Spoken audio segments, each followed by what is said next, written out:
దేవీ నవరాత్రులు జరిగినన్ని రోజులు మన దేశంలోని ప్రజలు అమ్మవారిని స్మరించుకుంటారు. అయితే అమ్మవారి అష్టాదశ శక్తిపీఠాలు ఉన్నటువంటి ప్రాంతాల్లో జరిగే పూజలు మరింత ప్రత్యేకంగా ఉంటాయి. అమ్మవారు ఏకవీరాదేవిగా వెలిసినటువంటి 8వ శక్తిపీఠం గురించిన విశేషాలను ఈ వీడియోలో తెలుసుకుందాం.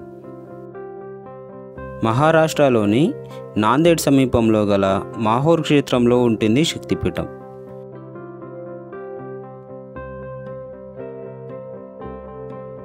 మాహోర్లో గల రేణుకాదేవిని ఏకవీరాదేవిగా అనుకుంటారు ఇక్కడికి వచ్చే కొందరు భక్తులు.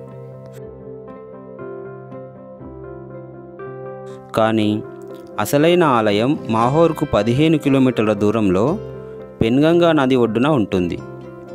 ఇక్కడున్న అమ్మవారిని ఏకవీరాదేవిగా కొలుస్తారు స్థానికులు.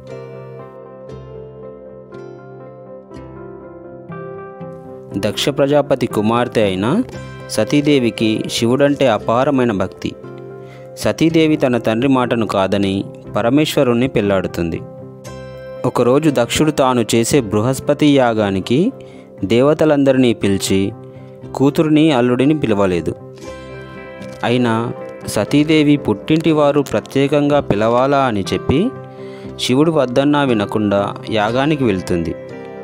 కానీ అక్కడ అవమానపడి ముఖ్యంగా శివనింద సహించలేక యోగాగ్నిలో ఆత్మార్పణ చేసుకుంటుంది.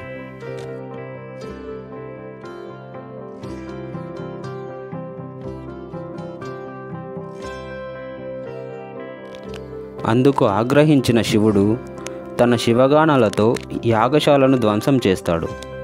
అయినా సతీదేవి వియోగ దుఃఖం తీరక ఆమె మృతదేహాన్ని అట్టిపెట్టుకొని ఉండి జగద్రక్షణ కార్యాన్ని మానివేస్తాడు. అప్పుడు దేవతల ప్రార్థనలు మన్నించిన శ్రీ మహావిష్ణువు తన సుదర్శన చక్రంతో ఆ దేహాన్ని ఖండాలుగా చేసి శివుడిని కర్తవ్యోన్ముఖుడిని చేస్తాడు.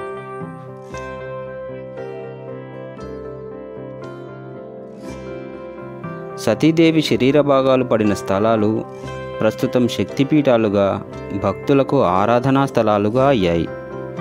ఆ విధంగా అమ్మవారి కుడిచేయి పడిన ఈ క్షేత్రం 8వ శక్తిపీఠంగా వెలుగొందుతోందని భక్తుల విశ్వాసం.